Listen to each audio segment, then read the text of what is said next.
I believe we are on YouTube now. Yes, we are. So welcome everyone. It's a beautiful California Sunday morning. Those of you who are sitting there out in different parts of US in snow, good temptation to fly down here and attend these boot camps in person. So, well, jokes apart, today is day 2 of our boot camp. Day 1 was a basic orientation, was about getting started. We also started with an unusual event. Our whole portal was hacked, and we have recreated the whole learning portal. So today, here are some of the things we'll do. We will review what we did last time. That will be the first thing. Secondly, on the administrative front, we are going to ensure that you all have access to the course portal. Now, if you go to supportvectors.io, just follow through what I do and confirm that you can log in. If you cannot log in, then please post it on Slack. Kate will help you log in to this portal. Hang on. The portal is supportvectors.io.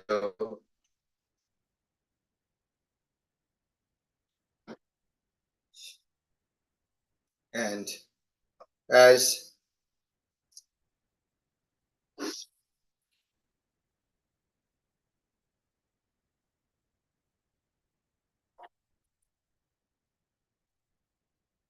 can you guys access the portal? If you do access the portal, please log in. When you do log in, click on the login.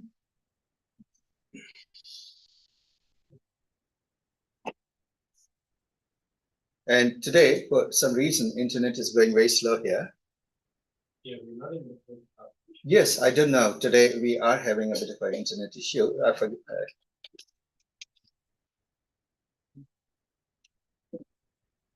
Oh, the internet speed is quite terrible. I'll see what I can do about it, guys. This is really very. Like Zoom is not allowed to do. Maybe someone need to admit us. Zoom is not allowing you to come in. Is that what you're saying? Here's the thing. This is our first class. We're waiting in the lobby and not able to join the Zoom meeting. Second thing is I don't have the Slack link to join Slack either. So I don't know whom to ask. Yes. So all of those questions, please wait till the. Is this your first day? Yes. Yes. Then you'll have to wait till the break. Kate, she's here. She'll help you with that. Okay. So guys, if you're not able to get into Zoom, we don't have a waiting room. The link, I don't know how to post the link. I don't have your email address or any way to contact you at this moment. So I would suggest just watch here because whatever is on Zoom is here. All right. So we do seem to have a little bit of a chaos and we do have a bit of an internet issue, but let's get started. So guys, here's the thing. How many of you were able to log into the course portal? You are. Most of you are able to. If you are, then the first thing you do is change your password. The hack that happened came through a student account. Okay. Somebody's password was weak and they hacked. So do change it. You don't have to change it right now, but do it at some point. Now, why the Wi-Fi is misbehaving? I don't know why you're saying that because I'm getting like 50, 60 Mbps from big test. You are getting it. Well, I don't know. Sometimes, so I'm getting, 690. So it has come back up. It just came back up. Good. We just needed your copy to get started. All right, guys. So now we are on the course portal. Are you guys seeing this course, LLM Projects Bootcamp? If you're not seeing it, it means we haven't added you to the course. That itself is an administrative thing. So today, let us reset and make sure you all have access to the portal. When you do come to this, we will get to the portal and you should see something like this. And if you see something like this, this is a portal essentially reconstructed. I will, in the break, and I'll give a quick break because I have to take care of some of you who are not able to get in. You will find at this particular moment, 3 sections, so four pages. Let me try to see how it looks to a student.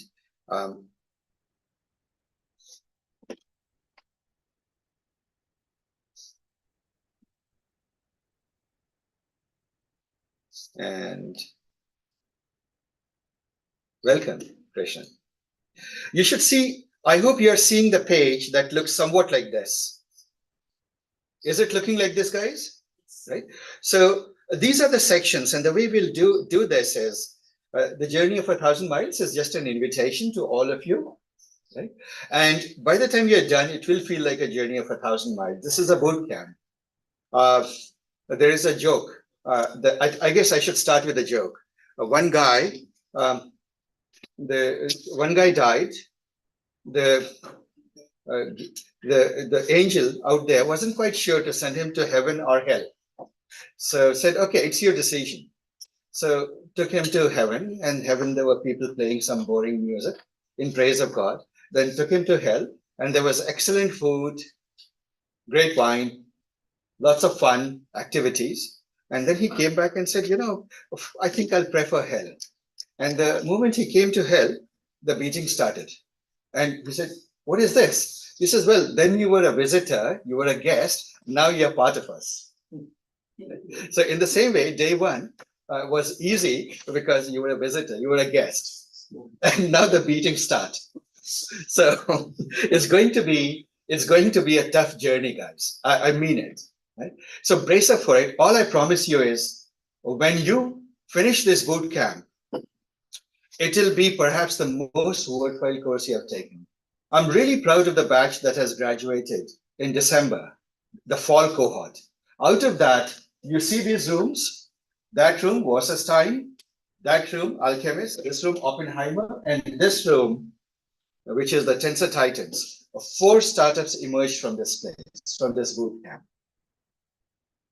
Amongst the young people, one got admission to Stanford, one got admission to Carnegie Mellon AI programs, graduate PhD programs, right? And the ones who were looking for job offers, the lowest job offer somebody got, who was a new hire as a first-time employee, fresher, was for 430,000. Right? These are the people, these are the success stories, these are the people who did the boot camp seriously, who worked hard. We started with a cohort of 40 people, only 34 finished it. 6 dropouts right in the beginning, in the first project itself. So all the dropouts in the beginning itself, they get a reality check and they disappear. Right? Well, 2 of them had medical issues, so 4 real dropouts. So I hope that you are not part of the dropout. You mean to stay. But if you do mean to say, it's going to be absolutely worth it. But it will not be easy, and I will not make it easy. Right? We have a full teaching staff here. Chanda Lakshmi Narayan. Just to give you a perspective, those of you who are from India know it. He was IIT top rank holder, one of the top 5. He did an outstanding PhD from the United States in, of all things, quantum field theory. Right? We have as a teaching staff, Kyle Vizzi. She is an all India board topper. Right? We have a pretty distinguished faculty to help you. Amongst them, I'm the smallest one. So I'm the talker. I just do the talking. But you are in very good hands. Please reach out to them. If I see the experience of this week, almost none of you reached out to the teaching assistants. Right? Some of you did, most of you didn't. It can mean only one of 2 things. Either that it was easy and you guys didn't have any problems, which is good. I mean, the idea was the Jupyter notebooks that I released for all of you were easy. You just had to look through it and run through it. The idea is, in this course, a lot of people register by the 2nd or 3rd lecture. So I do have a slow ramp up. And today is the first real day of the workshop. But from now onwards, you'll need help. So either it was easy or you guys were somewhat disengaged. Now, part of that was my fault because the portal wasn't there. Now the portal is here. Use it to stay engaged.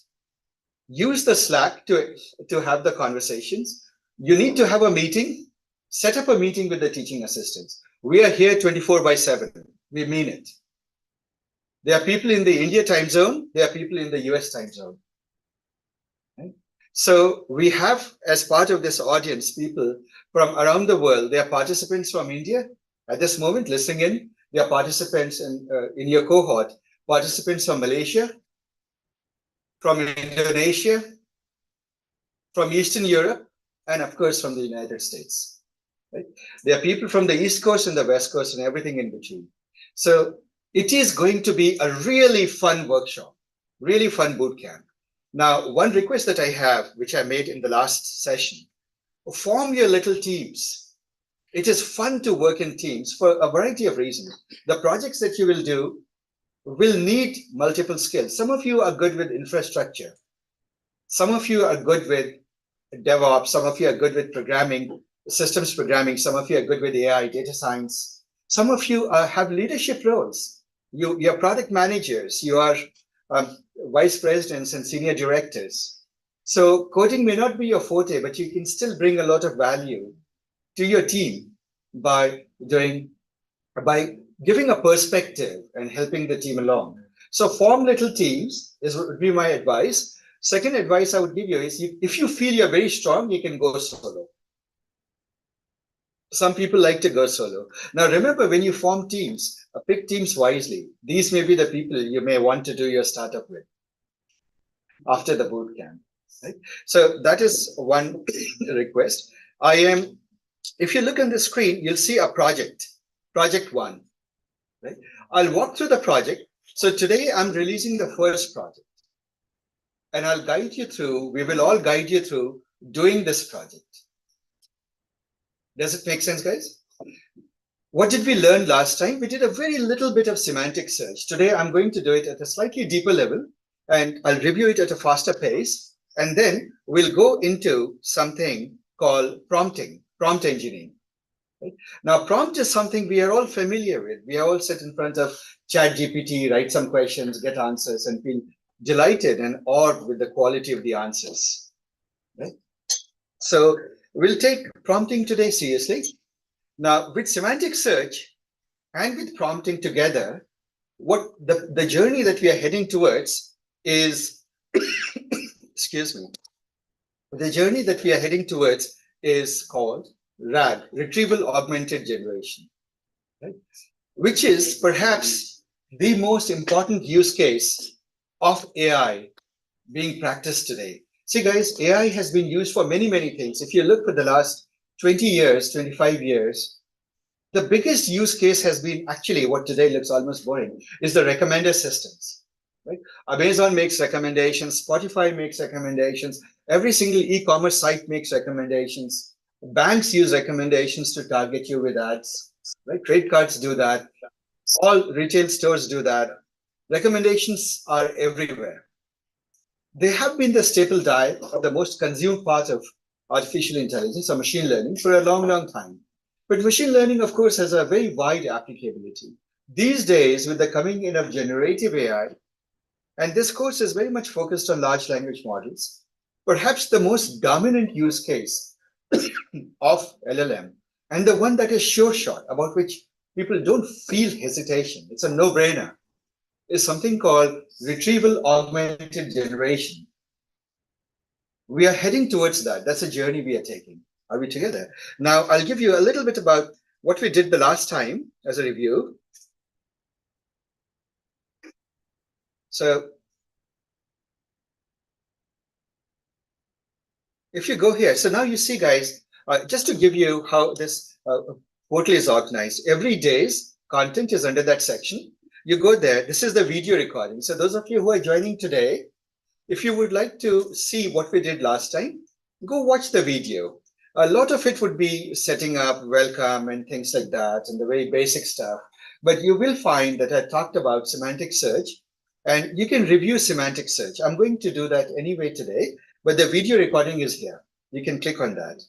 Lab 1 is getting started with semantic search. This is your Jupyter notebooks that I gave you guys over Slack. Everything is here. The sentence BERT, the website is here. Do we remember sentence BERT website? How many of us remember that? Yeah, we went there. And the research paper, sentence BERT, sentence embedding that we covered. And I'm going to review that research paper again. So every time we meet, I'll review the previous day's stuff very quickly in the first hour or so. So we'll do that. The lesson plan, I'll just go quickly over the lesson plan.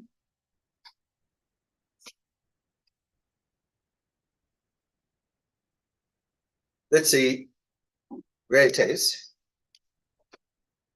Downloads.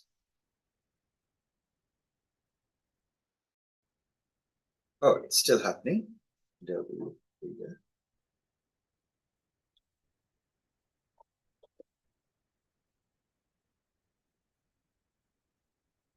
I don't know what just happened, but let me try that again.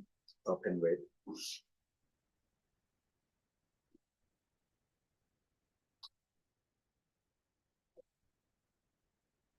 All right, just as a quick recap, and I'll use this as a recap.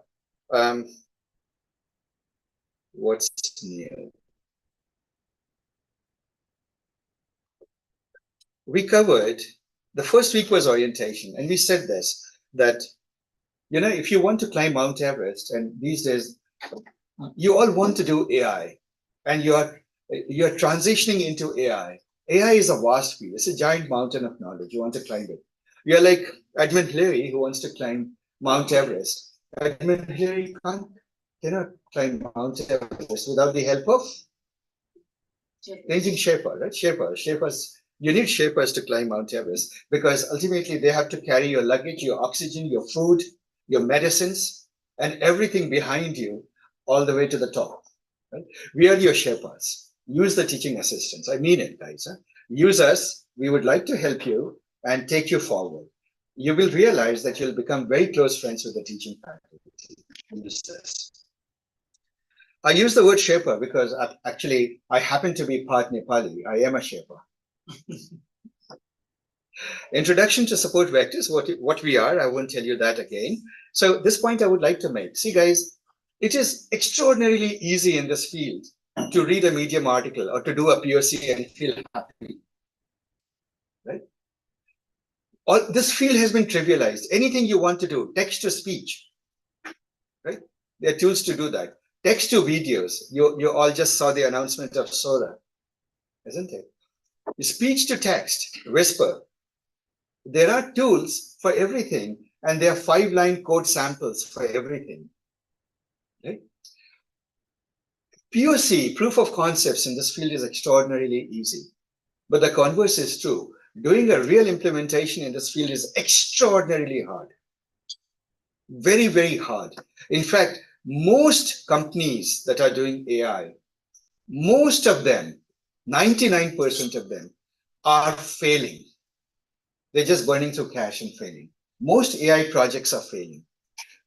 If you ask why are they failing, is it because it's a totally new field, nobody knows how to do? Partly. There is a dearth of deep expertise. People trivialize the field. They see that if you can do a POC for within an hour, how tough can it be to take it to production? 6 months later, they're still asking that question. Right? They're still struggling with it, and they're practically abandoning the project. Taking this to real production is the journey that you guys are going to take. You guys will go out of this ready to build a production-grade AI system. So this equation, obviously, many of you may not be familiar with. The theory equation, does anybody remember what does this equation signify? I heard the word. It's a louder please. Gradient descent. Excellent. The learning in machine learning is this equation. This is what you call the intelligence in artificial intelligence in some sense, the heart of it. To go from this theory to an enterprise scale, a robust and high-performing architecture is an extraordinarily tough journey, and we are on that journey. Right? We are going to learn it the right way. Right? Otherwise, of course, we can go and take a Udemy course. It takes a lot to do AI.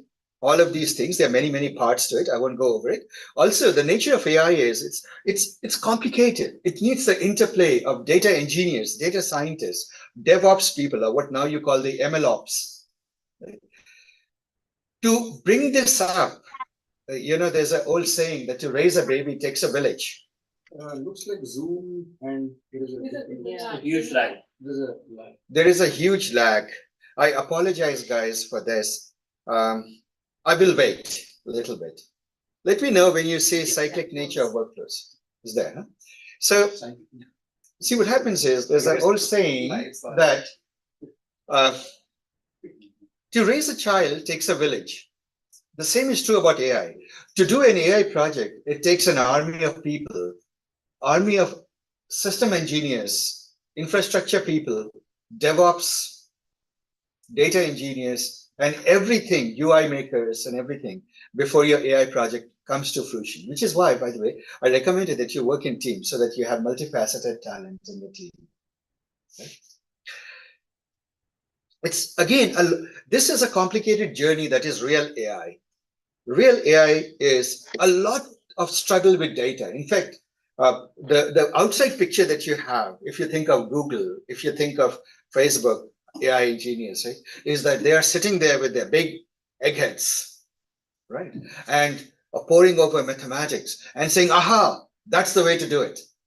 The reality is, most of the time they're struggling with data and trying to prepare data. And they have an idea, but to make that idea work, a creative idea work, they have to struggle a lot with data. And of course, they get the assistance of a lot of people who help prepare the data for them, but it is still a lot of struggle. Much of the time goes in taking care of the data, cleaning it, validating it, transforming it. The reason for that is data comes in all sorts of forms. It comes as sound, it comes as images, it comes as video, it comes as text. It comes really as database tables. In fact, tabular data is a minority, but even when it does, it turns out machine learning does not consume data in any of these formats. What does a machine learning do? We talked about it. What is the nature of a machine learning algorithm? How does it expect the data to look? Vectors. So machine learning, simply put, is the realization or the creation of an appropriate functional in a very high dimensional space. That function, the input to that function is a vector. The output is a vector, potentially. It could be a scalar or it could be an answer. It's a cat or a dog, right? Something like that, an identification or things like that. It may not have an output. It may just do pattern recognition. It may find clusters. It may do dimensionality reduction. But at the end of it, everything that it does is a function over vectors. But data in real world doesn't come as vectors. So you have a long journey to create these vector stores that are called feature stores, right? Appropriate feature stores. And features are not just raw data converted to vectors. Sometimes it's not. A very trivial example of that is if you are making a house prediction, if you want to create Zillow, you realize that the price of a house in the neighborhood does not depend on the length of the house or the width of the house. Isn't it? What does it depend on? All other factors being the same, it depends on the square footage. So you have to multiply the length with the width times the number of floors to get a rough idea of the square footage of the house, isn't it? So what did you do? You just went through an elementary exercise of feature engineering, creating a meaningful feature out of raw inputs. And that keeps people busy. Right?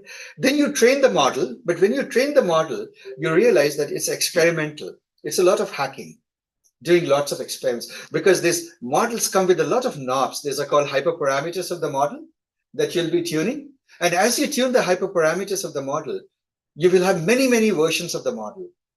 And now look at the complexity of it. Your data has many versions because data is continually coming. In production grade systems, new user interactions, new inputs, new sensor data, new satellite data, new medical data is continuously flowing at you. You take a snapshot of data, vectorize it, you train a model on it, but new data has come. Your model is no use if it only works on yesterday's data or 1 year old data. It has to work on today's data, otherwise you have model drift. Right? In other words, the model becomes stale. And at the same time, the model is mutating as you're creating better and better versions of the model. So you live in this world in a very fluid, very dynamic situation in which data is changing, model is changing all the time. Right? And that's the fun of it. We'll do that. You'll have first-hand experience of it. Last time, what did we do? A recap for those of you who are here for the first time. We did semantic search, and I'll review what that is. And we did a paper reading for that. We did some discussion, and then we did a tradition that is there in support vectors for many years. We call it the generative AI Cambrian explosion. Anyone remembers what that was? What was the Cambrian explosion? Go ahead. Back then, just like life suddenly exploded, right? In the last few years, Yes. AI has been suddenly exploded. Excellent, excellent. So Cambrian explosion is it's a geological event on Earth. Life forms, they were growing up, but at one point, one epoch of history, suddenly there was a huge explosion of species of life on Earth. That explosion is called by biologists and geologists as the Cambrian explosion. There is a close analogy of that to today when neural architectures, they seem to be springing up. New architectures are springing up everywhere. Every day you wake up, there are 15 new research papers, right? New ideas, new things that people have done. So we live in a world of Cambrian explosions. It's very hard to keep up with that. I keep running as fast as I can, but every day I feel I'm falling more and more behind.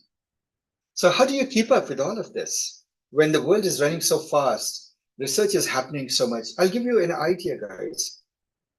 More knowledge in any field has been created in the last 2 years than in the entire history of mankind. Keep that in perspective. And some fields are going through even more accelerated growth. Patrick, I don't know if Patrick is in the audience. He was there yesterday. So he pointed out, so we have in our audience, by the way, the diversity of the place. We have physicians, we have many diverse group of people, one surgeon and a diagnostician. Patrick pointed out that in the medical field, things are advancing so much that more knowledge is being produced every 3 to 4 months as what we have known so far. The field is just exploding. It's just exploding everywhere. So, and likewise, our field of AI itself is exploding, and it is obviously instrumental in accelerating knowledge everywhere. How do we keep up with all of this? Strength in numbers. We are a community, guys. Right? So what can we do? If each one of us is the collective intelligence, power of collective intelligence, or the wisdom of crowds, do we know what the wisdom of crowd refers to? No one. Yeah. You do. What is Yeah, that? so basically, everybody can predict. I mean, if you take the opinion of everybody, the most likely the prediction is perfect, That's right. rather than a bully prediction. Rather than a very good, Prashant. So, wisdom of crowd refers to an interesting phenomenon that has been observed. Actually, the great statistician Galton observed it. He did an experiment. There used to be this fairs, village fairs in which vegetables and livestock, etc., would be sold. Right? What in India we call mela or hat. Right? So in this fair, this used to be in England, and people would come once a week and sell all sorts of things. So one butcher, it's a pretty gory story, guys. So those of you who are animal lovers, and I'm one of them, so it does feel gory. Used to hang some, let's say, sheep, right? And he used to ask this question, like to invite people to come and increase his sale. He had a marketing strategy. He would created a lottery, and he said, "Let's see. Here is a sheep. We are going to butcher the sheep, skin it, clean it, remove the bowels and everything. And the part that is actually sellable is called the dry weight of the sheep. You have to predict the dry weight of the sheep.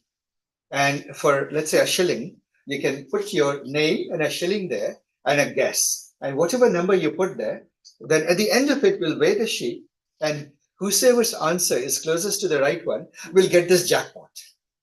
Right? So obviously that was quite an attraction, and everybody would come and guess because everybody thought they are a big expert in livestock. Right? And somebody would win the lottery. So Galton, he used to love numbers. He went, and what he did is in the evenings, he would go and pick up, after somebody had won, he would pick up all those little chits and make a table of those numbers. And what he observed was that time and time again, if you just remove some outliers and some basic cleanup, but if you take the collective wisdom of those numbers, the average of those numbers, it would be uncannily close to the right answer every single time. Right? So to prove that point, I will do this experiment. I'll make it real since you guys don't know about wisdom of the crowd. Do you see this jar? I apologize for those of you who are remote. You see this jar? It's a jar of stones. I love stones. So what we will do is we'll pass it along. All of you just make a guess of how many stones there are. Right?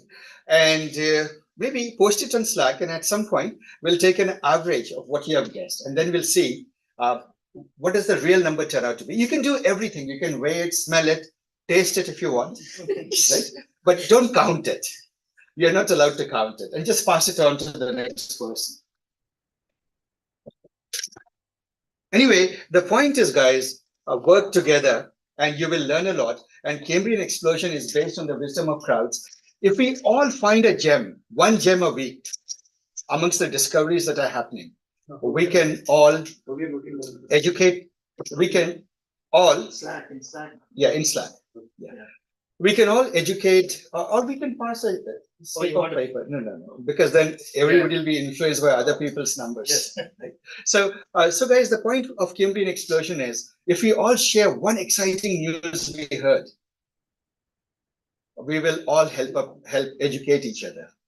And for me, that's very important. Much of the day I'm teaching you. This is the time where I get to learn from you. I would love it. Right? All right. So that's a Cambrian explosion. That will remain our format today also. This is the overall journey we are going to take. Last time we did, what did we do? We did semantic search. We'll talk a little bit about vector databases today. We are going to do hybrid search, multimodal search, memory efficient tuning. Now, there is one topic that I didn't put here, which is implicit. I will teach you prompting. Today, you'll learn about prompt engineering. Are we together? That will be an easy topic, and it will be a breather for those of you for whom today is the very first day. You'll do prompt engineering. We'll learn about retrieval augmented generation, a very important topic. Yes. Folks started putting the number. Is it okay? All right, that's fine. Okay. But just don't look at it before you Yeah. put your number. Then, Right. So we'll do diffusion models. What in the world are diffusion models? Anyone knows that? Diffusion models. Now, well, how many of you are playing with DALL-E or Mid-Journey and so forth? Stable diffusion. All of those image generation comes from diffusion models. You will create your own. We'll do that. We'll understand adversarial attack. What are adversarial attack? You will learn how to attack and take down AI systems. So that's a mischievous part of our journey. We'll do that, and then we'll learn how to try and protect ourselves. We'll learn about voice cloning. We'll learn about document AI, being able to read documents not anywhere, to be able to take a soda can and read the label on this written on it and the nutritional ingredients written on it. Well, I don't think soda has much nutrition, but let's say a vegetable can, be able to read it using computer vision. So this is a whole journey that we are going to take. So those of you who are new, this is our syllabus. Are we together? So the first week was the sentence bird. I'm going to review that in the first hour. And I won't be in the future sessions, I won't be spending so much time reviewing it. But because in the first few sessions, people are still enrolling, so I will spend some time doing it. The magic word we talked about was sentence bird. Right? Now, I'm going to give you a very summary explanation of that, and then we'll move forward. So what are we going to do today? Today, we'll take a three-pronged path.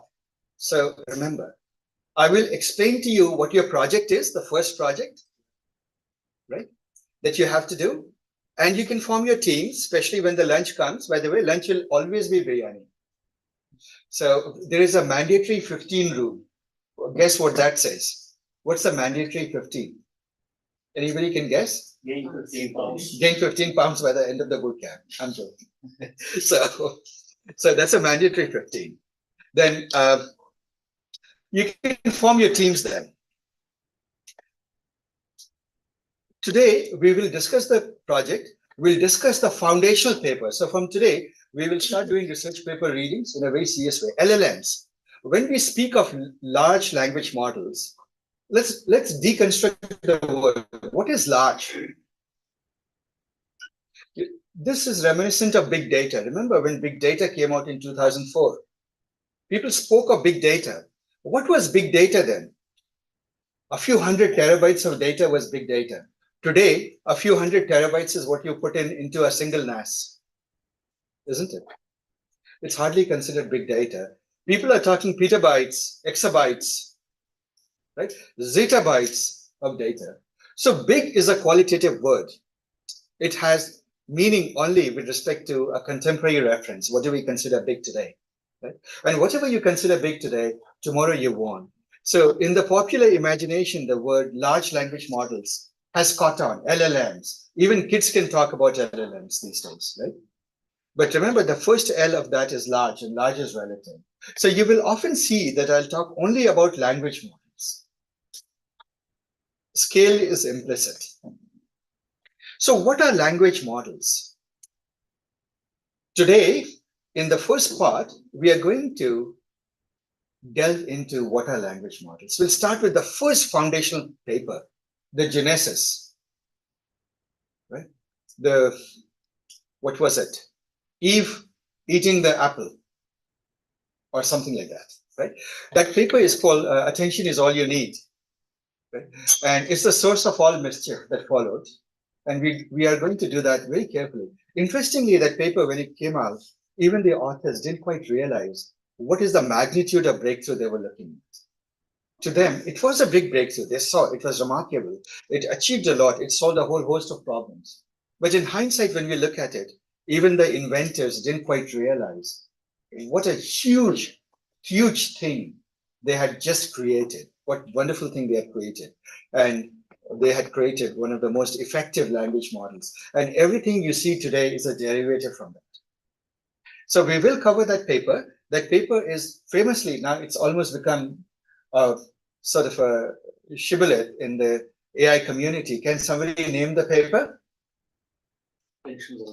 Attention is all you need. Excellent. We are going to do that paper. Attention is all you need in detail. Now, even though this is a very practical thing, every day we are going to cover 2 research papers. You will have a quiz, guys. Yeah? So what will happen is we'll cover a research paper. Now, here we have a AI platform using, again, a language model. We automatically generate quiz from it, quiz from a lecture that I gave you. So my video immediately translates into a quiz. Right? And that quiz is what you'll take to verify that you have understood it right. Remember, in those quizzes, no one looks at your score. I don't look at your score. It is self-assessment. If you do poorly in the quiz, it just means you need to watch the video again or read the paper again. Right? So today we are going to do that. And the third thing we'll do is something very, very easy. We'll get started with prompting. We all have been prompting, but we'll learn about structured prompting because we'll need it to do RAG.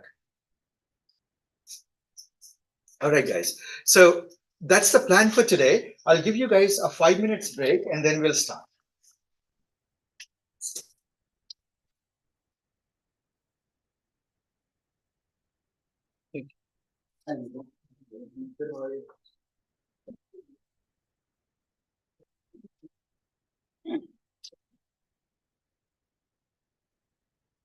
So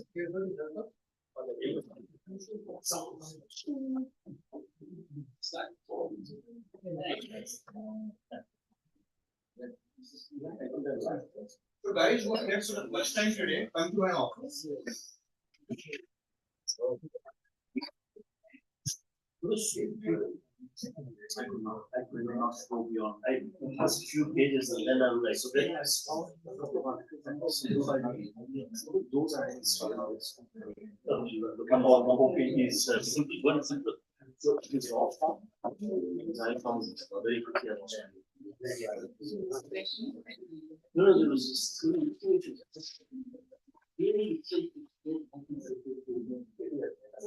word addiction. Such a loaded word. I think we should actually Hey,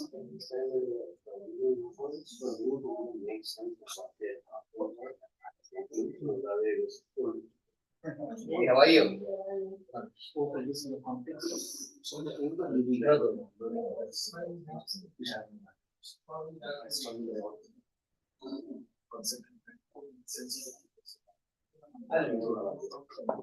Sorry? Well, nice to meet you.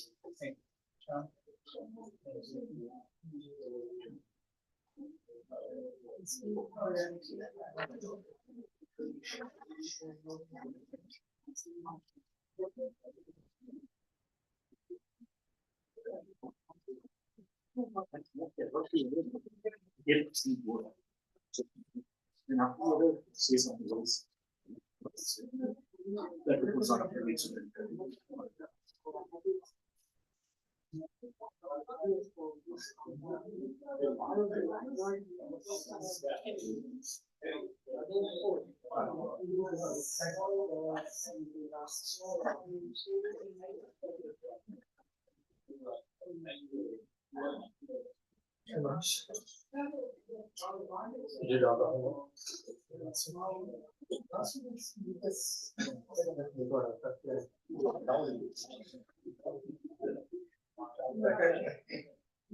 It's not supposed to be that easy.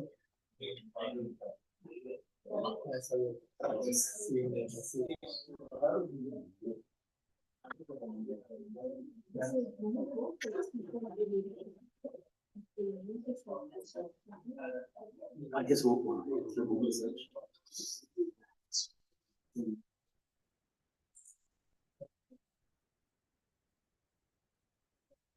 The other sentences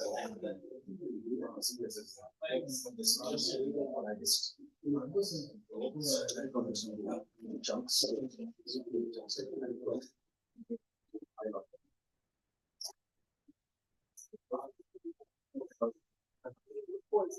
How long? See, it doesn't take more than 500 probably. Yeah, just depends on the models on that. Just opening our device. All this. You open the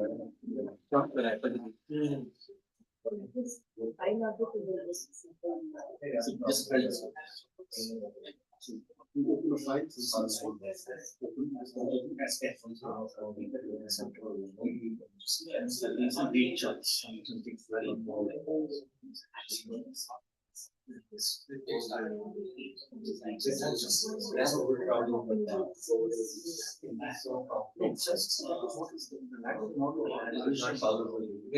so then what happens?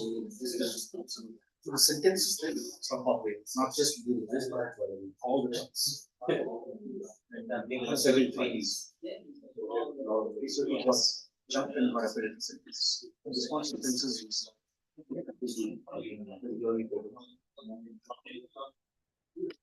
what are they?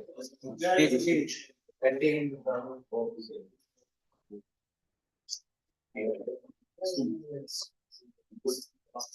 Know what we're getting. that is what the soul is. Yeah, exactly. Yes. It's so many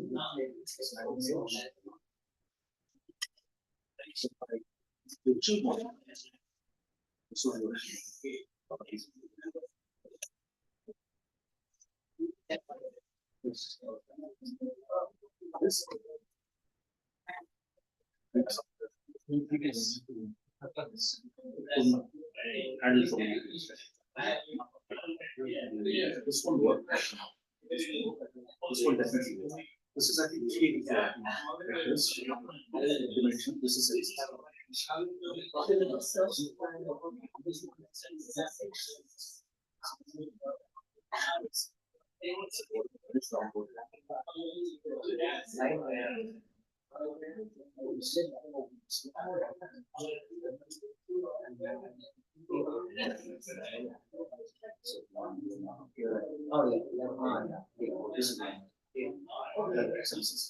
because many I found accuracy to be quite.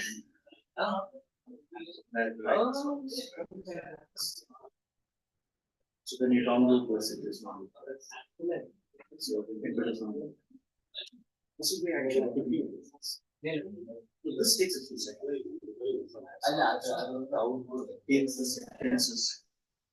Which sixty sentences which is and add it all. And then I can see the dot size. The original one has 16 sentences. Oh, okay. This is so all the so if you take originally one yes, it was 16 sentences. The shape was 16 and sentences. Because now we've added all these terms.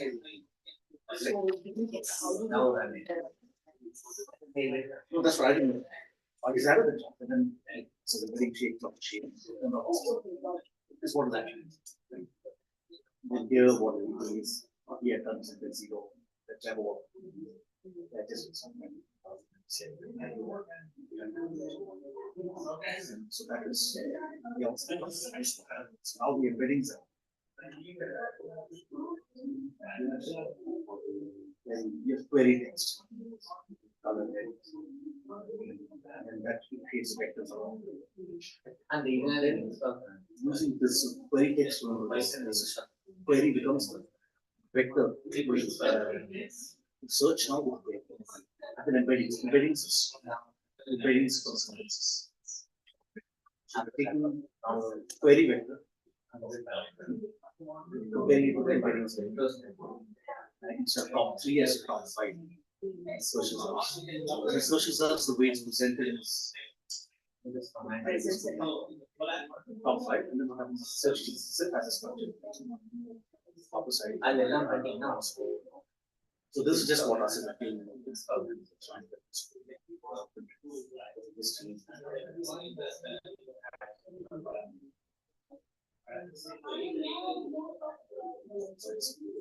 And it is printing the whole sentences out, not content or chunk. A country house. But one said something.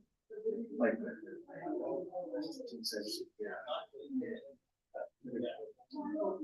this is just a code or download.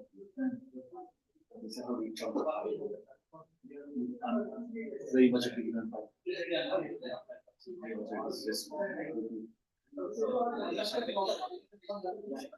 Okay, right. What I want to understand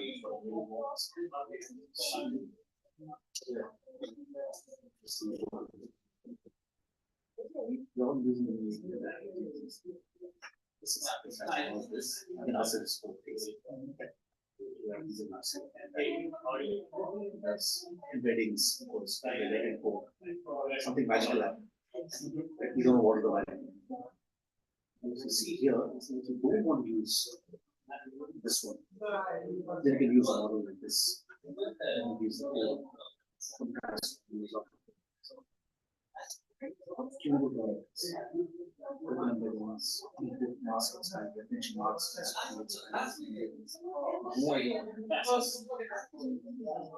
this is the inner side. No idea about it. Just using it like that. In this, you're using it like black. Then if you really want to understand what it's doing, then this is the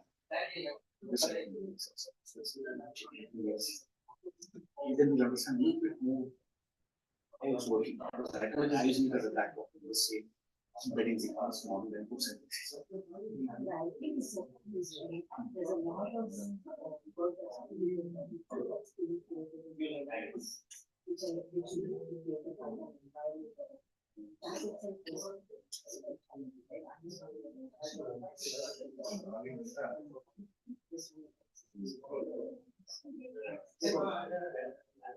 Yeah, just to understand the model part, you guys watch the deep blue.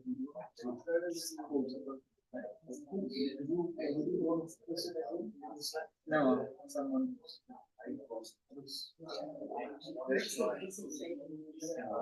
Yeah, what is getting stored in neurons? I usually thought whatever training we give, it will save some data. It is not save, just exist games and viruses. That's what he's saying is calibration. That is amazing. That there I found real difference. I mean, like this model I found in anyone. Right. This one is 384 million. And so you're talking about what course is like I thought this is the answer.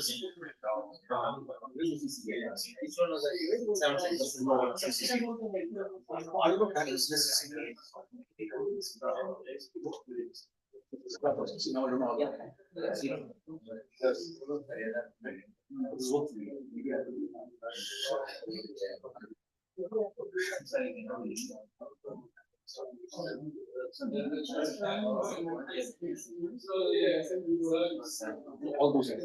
That's the second.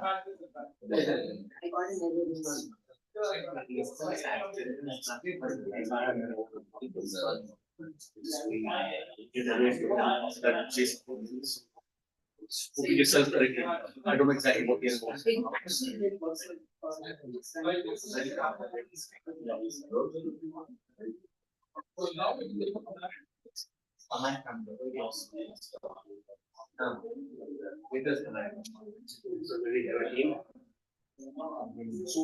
it's part of the team.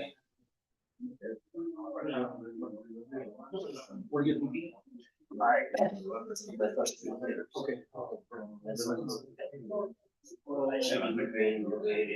I work here. You drive more often. I drive more often than I want. I like to drive more. Like miss some of the but they're okay for us one. So I don't know how big a team. So I'm some background before. You know, when you start, we talk about people who only talk to that's So well, I'm never given engineering manager for so many years. I'm wrapping up as much as I can. So I run products.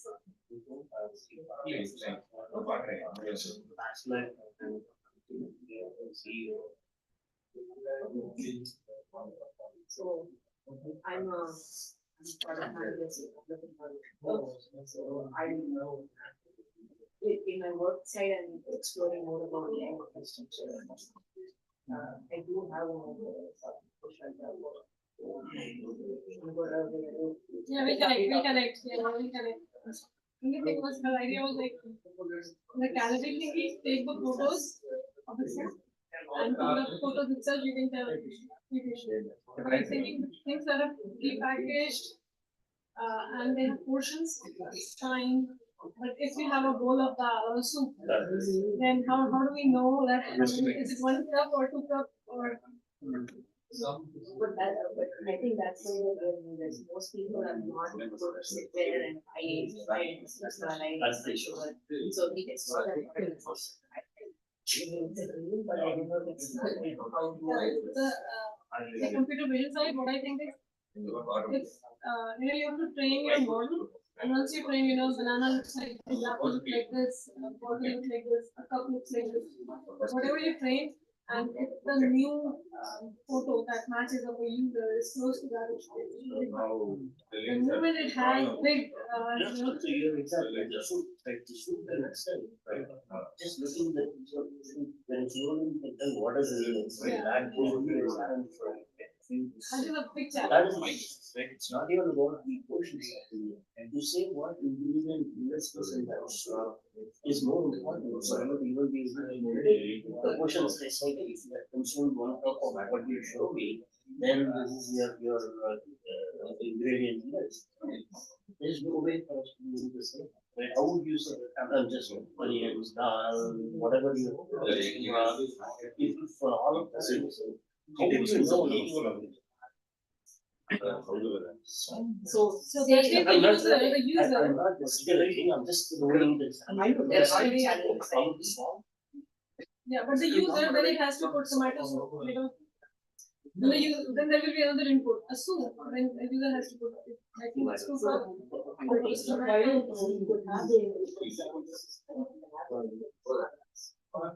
You can find the One tablespoon salt or 2 tablespoons.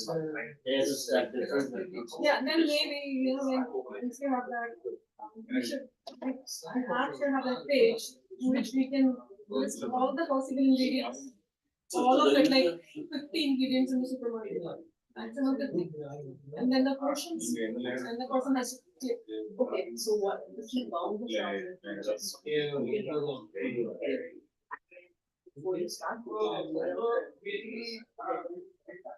And then you estimate. Actually, think about the other one, like the other picture.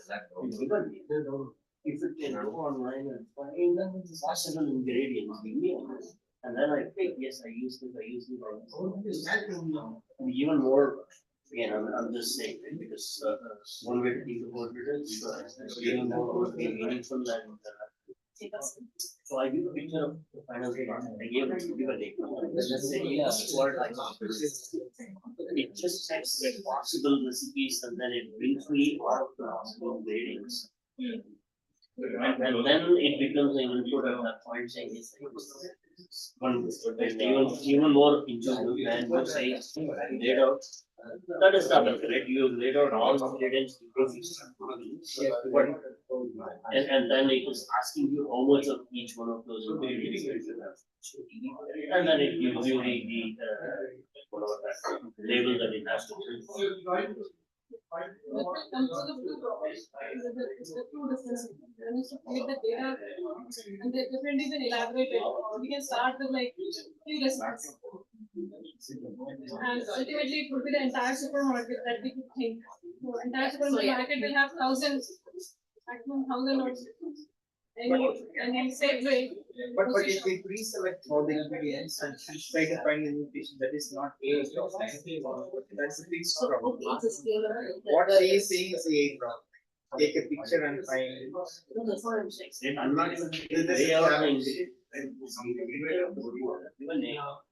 Get me all the ingredients based on the top 10 recipes, right? And here is 10 ingredients. And then this is the recipe that I follow. And then it knows exactly what it's nice. Here is your, or I can adjust the recipe and say here is a sugar. Then it gives me the label for that. Right, so yes, you can bound the problem aside. I'm just giving you what the final decision would be like, but yes, we have a word with that. So you know what I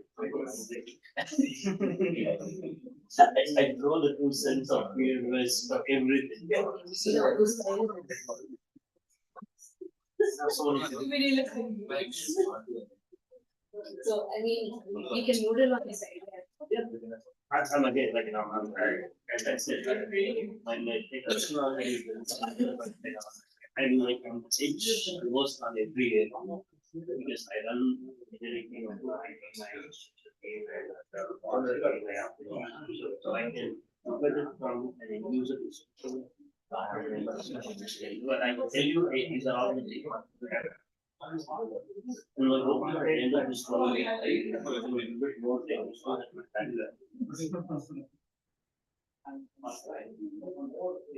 So you said you are. Research scientist. And in the In field computer of vision. CV, I'm generally PhD in physics, and then I did a lot of physics-based data in 5 years after my PhD. And I slowly moved to computer vision. Okay. All right, folks, we are getting started.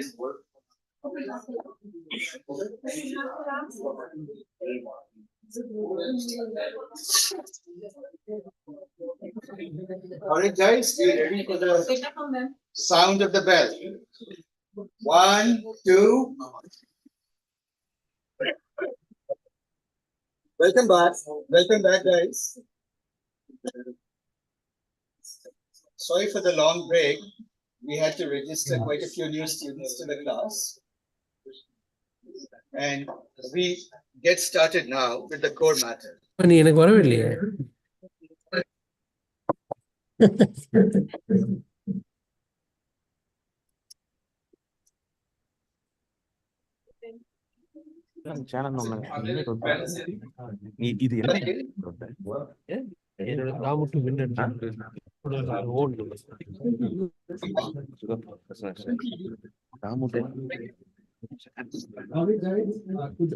All right, guys.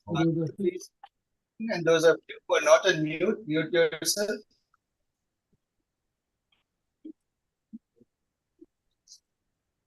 All right, please unmute yourself to speak up.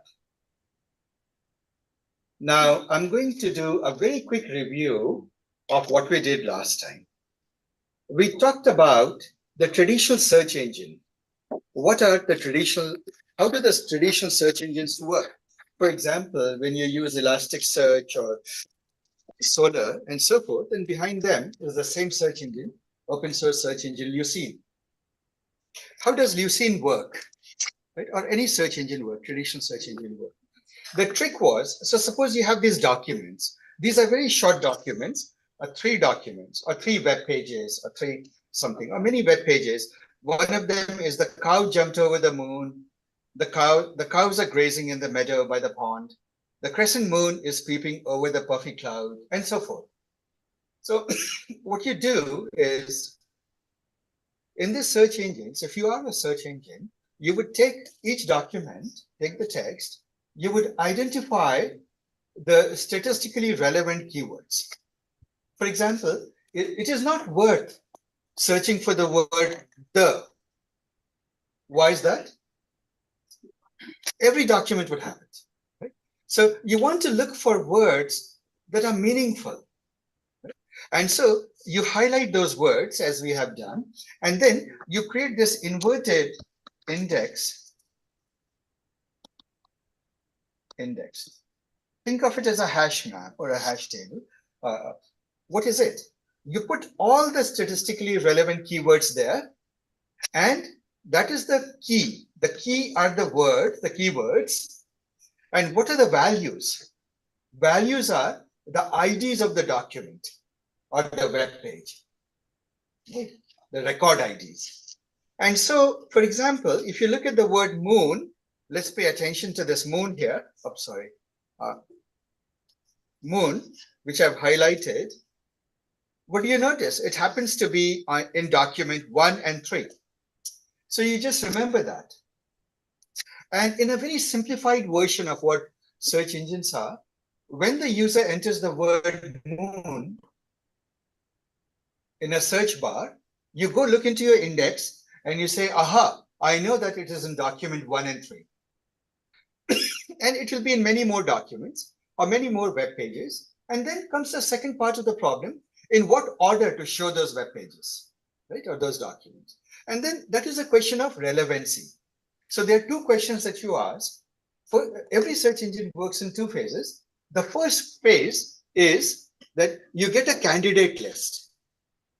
Right? So here, looking at this table, you can see that the candidate list comprises 1 and 3. Well, in reality, it would be many more. Let's say it would be let's say 50 documents came through. 50 documents have the word moon. That's your candidate list. The second problem now is, suppose you have to show only 10 search results. How would you rank? You need the re-rank. You have to do a ranking of the results. So relevancy ranking is the second part of the problem. Look up in the index, inverted index, 1, and 2, rank the results.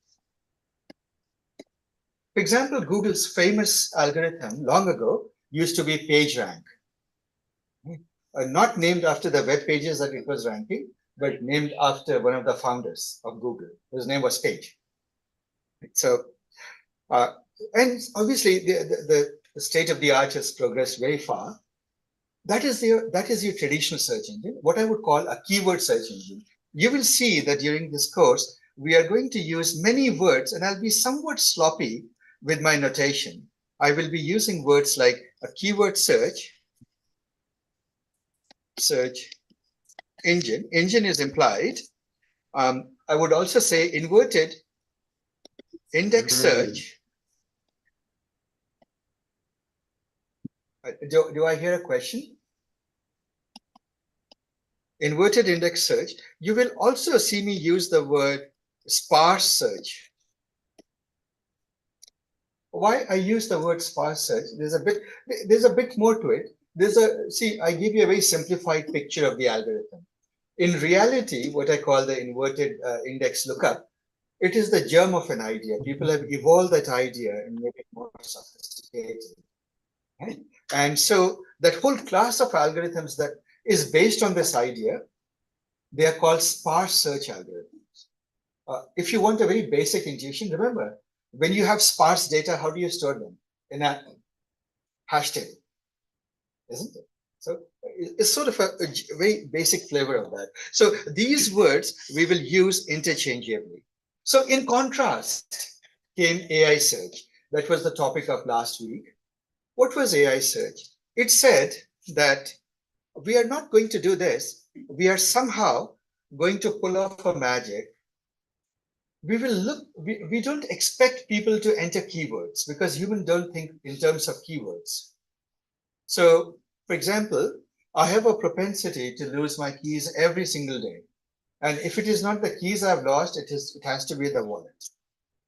Right? So, being forgetful, when I ask every member, have you seen my keys? Have you seen my wallet? So what am I doing? I'm asking logical questions. So they respond by, and then I give some description. The last I remembered, I think I kept it here, right? Or I visited this room. You give more context. So human beings talk in terms of natural languages. We don't think in terms of keywords. So for example, how would my family feel if I said, keys, room, keys, where? Right? That's not the way we search for things. And yet we have been conditioned through technology over the years to search for things using keywords. Okay? And that's a fundamental disconnect. We need to think in terms of context, narratives. And this was, and I can bring up the Jupyter notebook in which I've described all of this for you in greater detail, but we'll leave it there. But just a summary idea is, what if you could listen, if a machine could listen to us and derive the semantic content of it and then go search for it? That would be magic, isn't it? And that magical engine is what we set out to create. There's a paper here that we covered. It was a 2018 paper, Sentence BERT, or Sentence Encoder, a paper. And I'll just very quickly review what that paper was or how it did it. But suffice is to say that what it does is that you give it a sentence, you give it text, a full text, a paragraph of text if you want. Right? And out of that, it extracts, and once again, it extracts a vector, a hidden state vector. Right? You give it text, it makes a vector out. How it does that is a more interesting journey. And we talked about contrastive laws. All of those things, we will make it much more real today. But it produces a vector. That vector will land in an embedding space, in a semantic space. So I just call it, today I'll release some notes, and you will see that in my notes I've given it a bit of a poetic or cheesy based on how you look at it. I call it the latent metropolis of meanings. Imagine there's a hidden world where every paragraph is represented by its meaning, and that meaning is one point, or imagine one house in that metropolis, one point in that space. That's your latent space. So if you catch hold of this point, it stands for the meaning of some text. Are we together? This space is the semantic embedding space. These words are interchangeable space, and people talk about it in many different ways. Latent space. Latent space is common to machine learning. Everything that you can't see is latent, isn't it? Non-observable. It is latent because, well, it's a point in an abstract space. Then you also call it a semantic embedding space. Now, it has to be semantic embedding only if I say let's say that I say the same thing but use different words. Suppose you and I are both talking about keys being lost. I've lost my keys. The last I saw it, I opened the door with it, but I don't know where I kept it. Right? But when you say it, you might say it differently. You may use different words. But would you agree that we are both trying to say the same thing? Therefore, when this machine takes that sentence and projects it into this embedding space, they should all land practically at the same spot with maybe minor perturbations. Would that make sense? No, Isn't it? that's it. I always have a question here. Like, we know the glove model, which converts, Words to text. words to text. Oh, Right. words to vectors, sorry, Words words to to vectors. Now, when it is coming to convert sentences into vectors, Yeah. then it's not very straightforward. For example, how would you, if you have two sentences, I love my car. Now, I like my car. I adore my car. So all these will be in one cluster, right? Exactly. But how, like any idea how the math is working inside, like little bit? Because we know how the glove model works, right? Yes. It tries to find the probability of two words together versus the entire text. Right. But in the sentences, if I have I love car, I adore car, I like car, and then I love my car, but I don't like if other uses it. So it's a big sentence. So now how it is putting them together and how it's working? That's a very good question. So let me unpack your question. First is that when you do word embedding, let's say word to vec or glove, it's quite easy. What you do is you train it on the proximal words, the words that come right before and after, isn't it? And with that, the reason is you look at meaning derived from what comes before and after. And so it's a very local interpretation of the word. Right? And see, if you look at word to vec, if I remember the year right, it was 2014, right, when it came out. And interestingly, in the NeuroIPS conference that just finished a few months ago in November, December, it was awarded the seminal work that stood the test of time. So word to vecs are here to stay, the foundation work. Where sentence embedding comes in, and the reason sentence embedding has now taken over completely, almost in most of the use cases, word to vecs are still there. Word embeddings are still there, but you start with word embeddings. As you will see, how did this cow jumped over the moon get into the machine? You had to start with word embeddings. But then sentence embedding is the next evolutionary layer for a reason. What happens is words actually take meaning from the larger context they live in, broadly. So in word to vec framework, for example, homonyms, things like, for example, an apple would have a unique vector associated with glove or word to vec. They would put it at a unique place.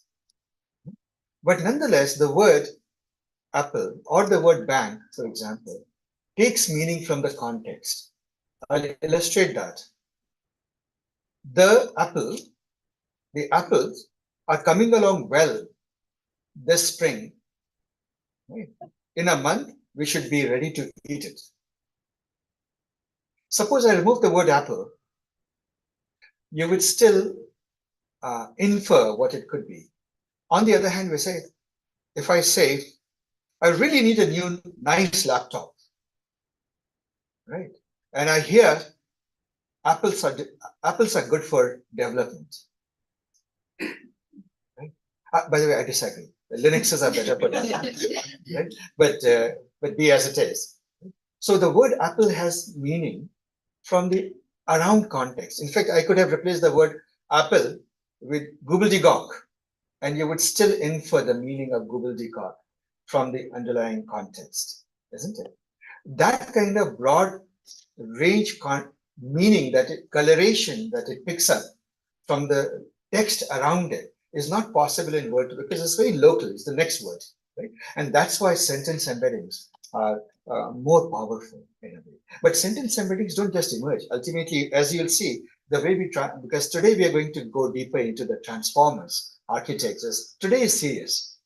And you will realize that you start with word embeddings anyway, and then you take it. Everything like the genesis is okay. If it is text, first thing you need to make it into a vector. And that vector is word embedding, token embedding. Right? So we'll start with that. The second part of your question was, do we clearly understand the mathematics of it? The trouble is, we don't even understand the mathematics of Glabor. I mean, we understand some part of it, the probabilistic part of it. But actually, the functional transformation, the probability function, what is its distribution? And why did it come up with this distribution? The mechanics of neural networks we have never understood, right? And that is a permeating theme in neural networks.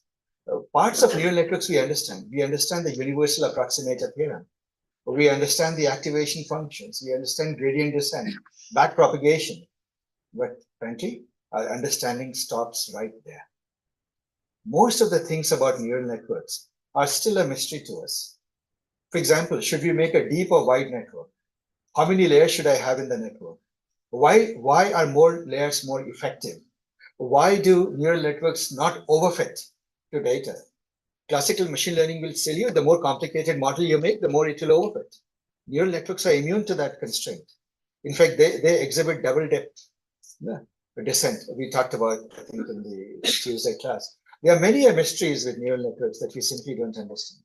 And the analogy that I gave you was to the Industrial Revolution, to the discovery of the steam engine. When steam engines came out, they had ridiculous theories of physics. They believed in caloric fluid jumping around from object to object. But there is no such thing as caloric fluid.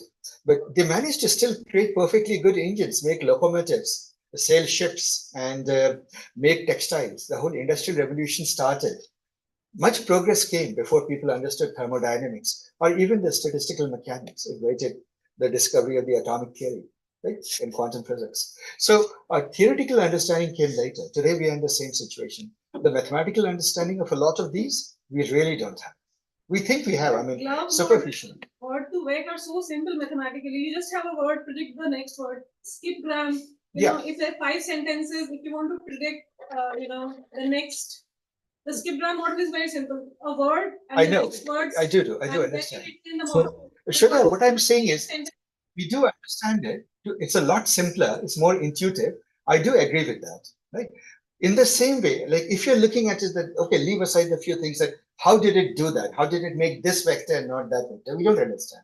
But the fact that it can do vectors and how it did that, yes, we do understand. The backdrop, we can do that. But with sentence embedding also, you will see actually that it is straightforward. The reasoning is very similar. There's the same ideas of backdrop, there's the same ideas of, but the interesting thing is you use contrastive laws. Unlike the loss function in words, we use contrastive laws, which is the second topic I'll talk about.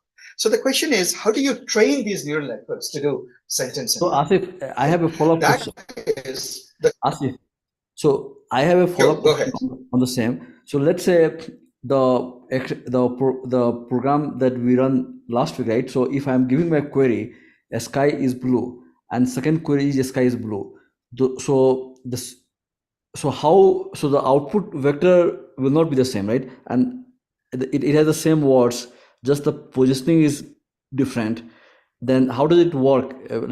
My question would be, is that output vector is same or not? And if not, then at the very high level, how does it work essentially? So I may have missed it, but I heard the same sentence twice. The sky is blue and I said the sky is blue. That's Did my. you say two different sentences? No, I said the sky is blue. That's my query one, and I'm going to run. So and then I get the output, right? Because after I get, then I'm going to find the search. I will call the util.search, and then it will give me result. The second time I'm searching is sky blue, which is more like a question, right? So it has a different meaning. So the output of the query vector or the sentence if it contains the same word, will be the same or it's different, and otherwise how will it? No, it will not be the same. Yeah. Okay, so let's write it down for this. The sky is blue. It is the sequence of words matter. This will become a vector H1. Is the sky blue? Will become a vector H2. The only thing you can say is the distance between H1 and H2 would be small. So when you search for this should show up in the search results. That's all you can say. Are we together? Yeah, okay. And that brings us to contrastive learning, guys. Right? That brings us to contrastive learning. See, guys, here's the beautiful thing about neural networks. While we may not understand all its mysteries, training neural networks sometimes, at least in idea form, is surprisingly easy. It's very easy. So what do? How do you teach a neural network that the meaning of text and the idea is beyond simple? See, what you do is there are these machines called transformers. They were already discovered, and we'll do the seminal paper today. We'll do 2 papers today. Attention is all you need, and word. Given those 2 papers, you can give it a text. It becomes a vector, text 1, it becomes a vector H1. Text 2, it becomes a vector H2. Text 3, it becomes a vector H3. Now, how do you train this machine to become smarter? There is the concept of Siamese network. Right? Do you know what Siamese cats are? Identical, Siamese twins and so on. Twins. Exactly. What you do is identical. In practice, you use the same network, not just identical. Right? So what it says is, take text T1, pass it through, get H1. In your mind, imagine that it is actually text T2, get H2. 2 identical networks. Actually, you don't take identical networks, you pass it through the same network, generally. Right? So that's why it's called the Siamese twin network. Right? You get H1, H2. Now you design your training data like this. You have training data, let's say 1, 2, 3, to, let's say 100,000 or 1,000,000. Take lots of training samples. But here is the hard work part. What you do is, you take training sample, a text T, you take a similar text T1, a similar text to T1, and you take a random text R1. These 3 form a triplet pair. Triplet. They form a triplet. Are we together? Then you do lots of this, T2, S2, R2, and so on and so forth. And then you tell the machine, so what will happen? Suppose you haven't trained the machine yet. You ask it to produce a vector, it will helpfully say, yes, here it is. So for a text T1, it will produce some random vector, right? H1, right?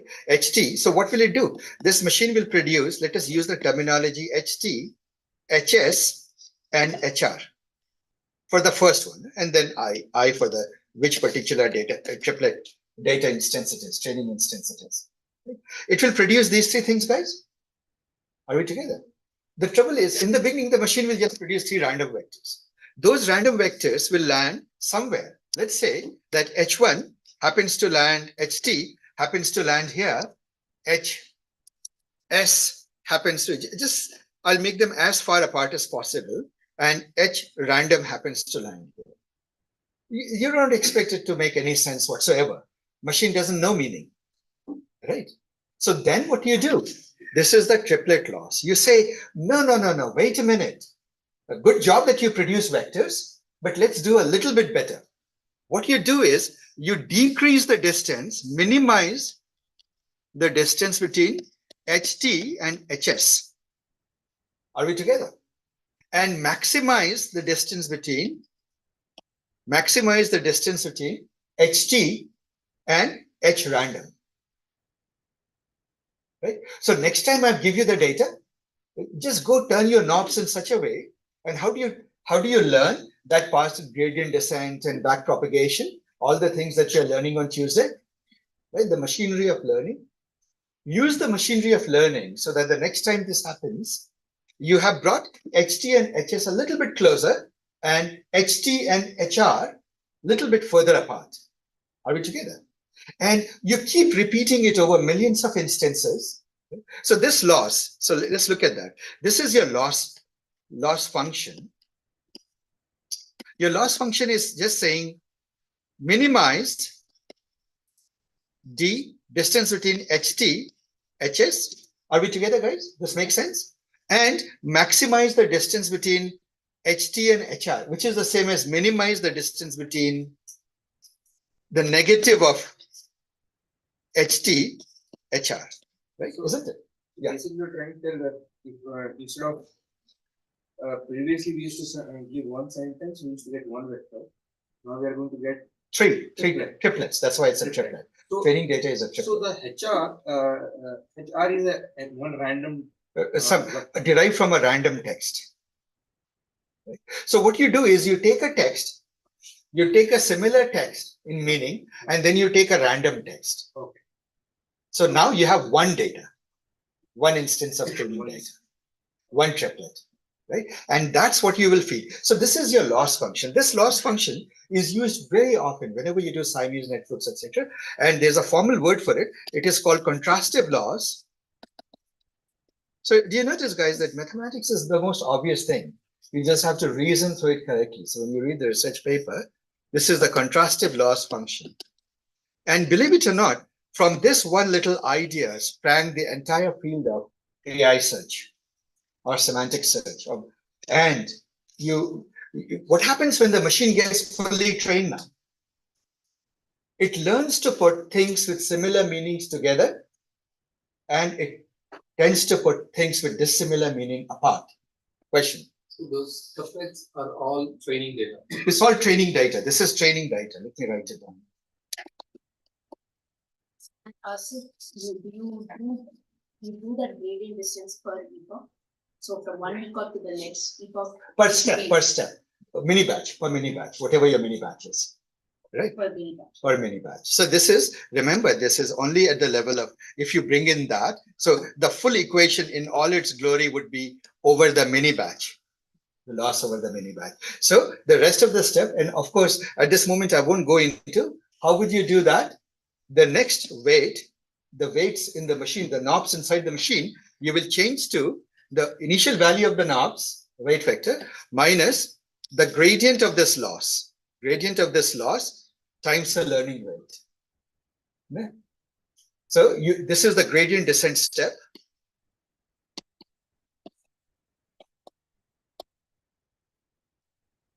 And to do that internally, because your machine is made up of so many layers and layers of things, right? Think of it, guys, like that. When you are in a train, do you notice what happens if the engine puts a brake suddenly? First, the first wagon goes, then the next wagon goes in a wave, and the next wagon goes in a wave, next carriage. And then you are sitting somewhere in the middle and you say, oh, what happened? That's back propagation, right? So it's sort of like that. Go ahead. Oh, yeah. So is it always a triplet or just an example? In this case, to train a sentence embedding, Okay. this algorithm you use a triplet. Remember, we are doing sentence embedding. For sentence embeddings, right? So yeah. This is the loss function that is used. So guys, I invite you now to go review the paper. It means you haven't reviewed the paper, but partly you couldn't review because I didn't post it on the portal and we didn't have a portal. Now there is a portal. The paper is there. I will have a quiz on that paper posted for you to self-review your knowledge. So do study the paper. For sentence embedding, this is the loss function. But machine learning is filled with a wide variety of beautiful loss functions, right? And that is the context for Tuesday. You learn almost all the major loss functions. Yes. So the tuplets, it can be T1, S1, R1, T1, S2, R. No, you don't mix them. You create your data sets and that's it. Now it leaves the one question. This is all fine and dandy, but where in the world do we get those triplets from? Then that's when you engineers say, I hope there is a data gathering team. I don't want to do the tedious work. Right? Usually this is what happens. Engineers like to do brainy stuff, but the moment you ask them to go create data for themselves, they're nowhere to be seen. Suddenly it's time for them to go home. Right? So, well, there's actually, in this particular case, there's an easy way you can create it.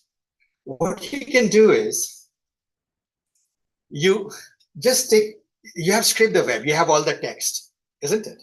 So you don't do something perfect. The cheat way that you can do is you take text, some text is there, some other text is there, right?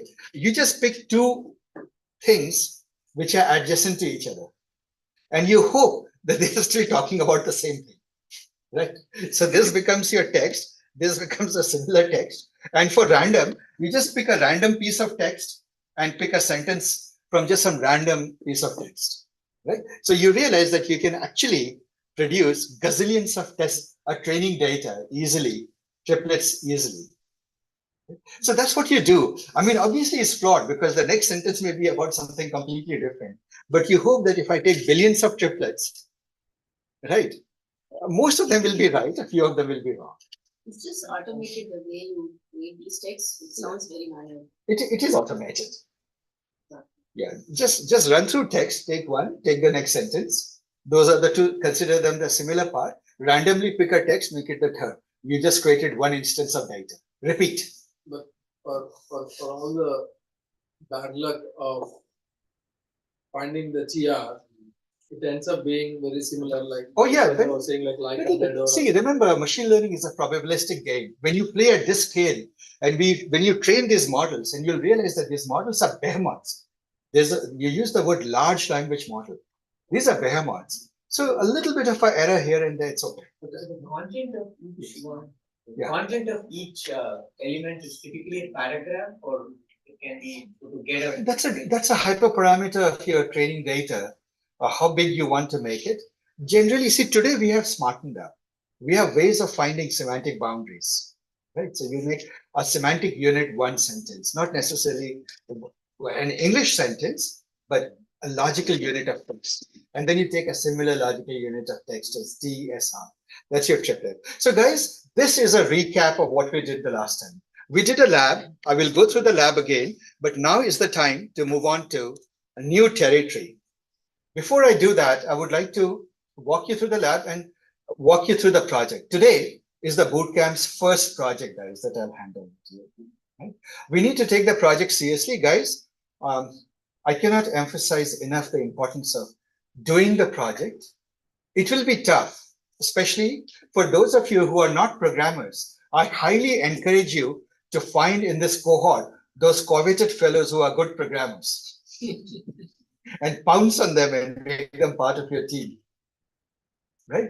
You will contribute value in other ways. Believe me, everybody ends up contributing value, but pounce on the programmers. Now, what is the project for today? Let me bring that up. Let's go back to the course portal.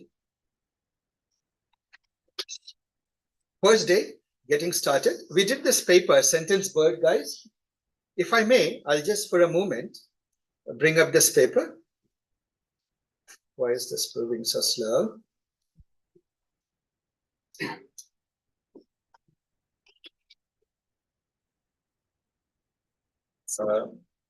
Yes, this paper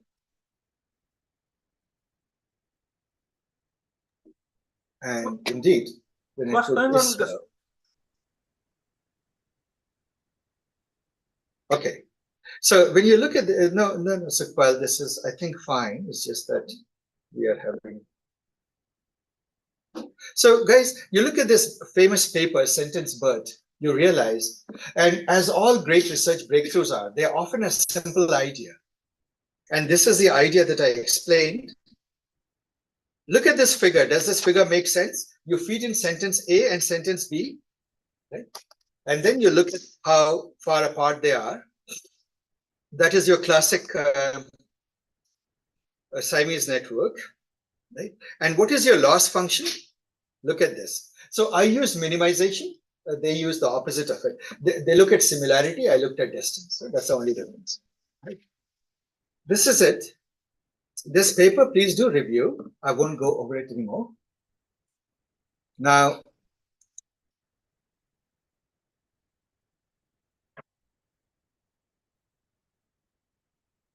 well, go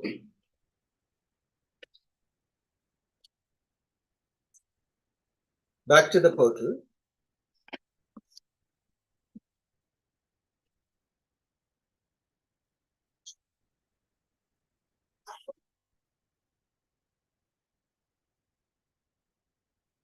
Are we here?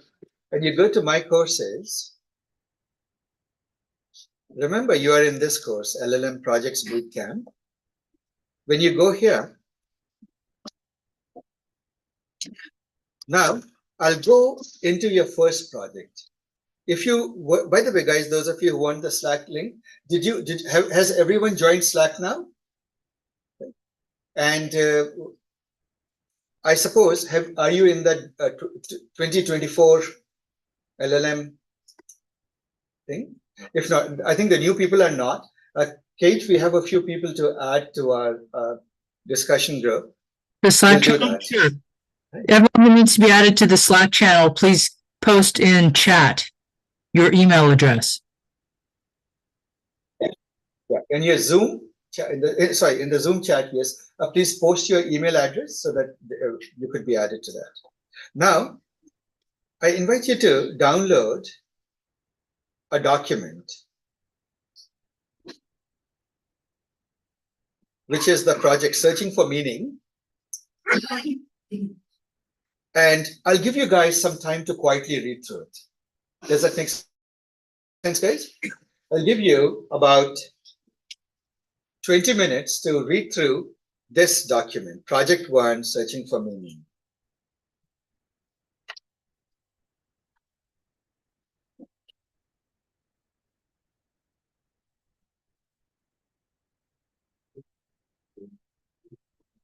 I apologize, the portal seems a little bit slow.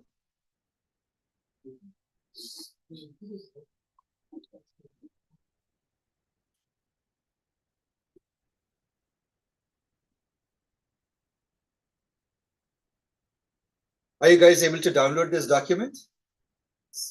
You are. It's very slow, isn't it? I apologize. I'll figure out why it is happening. I have the document. You do have the document. I just downloaded it. But It was pretty fast. I can airdrop to people. do that. Drop to everyone. Yeah.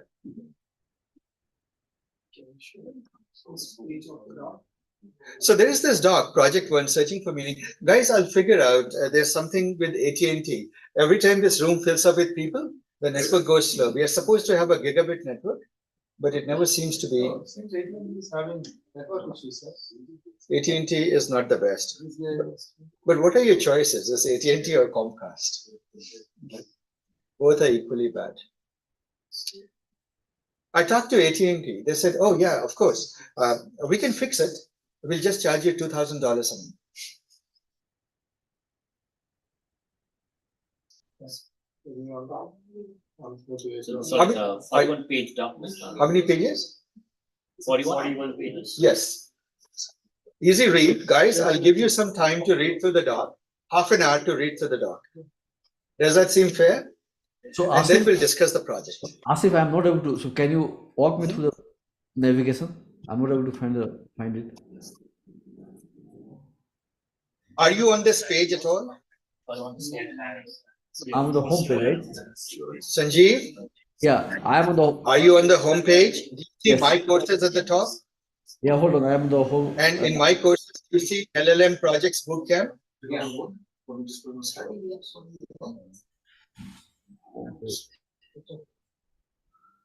Do you see the LLM Projects Bootcamp course? This page. Hold on one second. I can't hear you, Sanjeev. Just one second. So Okay, anybody else needs help navigating?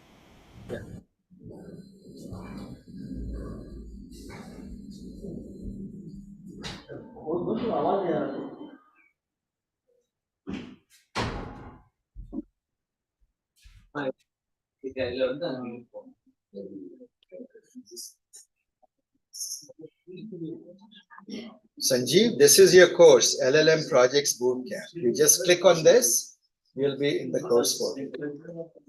So guys, one of the things that I would invite you to do is become very familiar with your course portal. Yeah. You'll need to. It will develop a vast amount of information, even though I'm trickle feeding it.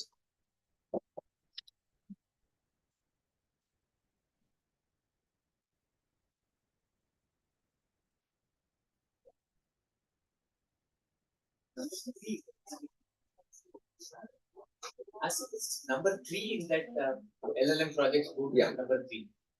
What do you mean Project by is the third section, in basically talking about latent metropolis of meaning. that is right. Okay. Yeah. But I want you to read the whole doc. Okay. Got it. Read the entire document, guys.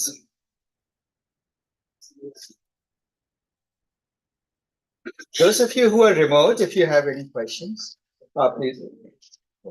please ask. Those of you who are remote, are you doing fine? Are you able to access the doc? Ryan, are you able to access the doc? Yes, I am able to, Asif, yeah. Yes, Asif, I was able to get it. So guys, please take half an hour to read the doc and then we'll regrow. I'm not sure if there's a typo, but it says sports transfer on Saturday or Oh yeah, that's a typo. I'm sorry, I should say Sunday.